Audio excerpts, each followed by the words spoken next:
So this next story could be very helpful to you because even though it's down in the 90s today, it is going to warm up. And you know, whether it's 90s or triple digits, the risk of heat exhaustion and heat stroke is high. News Channel 7's Karen Zakulak rode along with paramedics to find out how to spot the symptoms of heat-related illnesses. And Karen joins us now. Hi, Karen.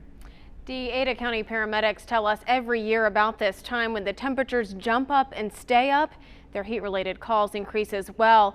They say there's some simple tips you should know to keep yourself and your family cool and prevent a trip to the ER.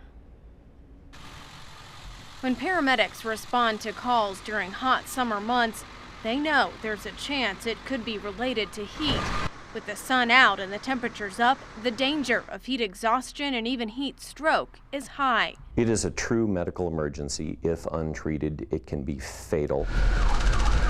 We rode along with paramedics today and learned what symptoms to look for when heat exhaustion sets in. Complaints of dizziness or mild confusion. The respiratory rates have gone up. They're diaphoretic, that is, they're sweating quite a bit. Paramedic Field Supervisor John Blake tells us most of the calls come from people working outside all day.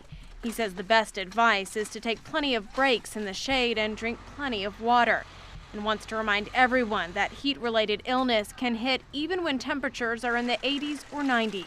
Doesn't have to be 110 that you can still have those signs and symptoms. You still need to take plenty of water. You still need to increase the frequency and possibly the duration of your breaks.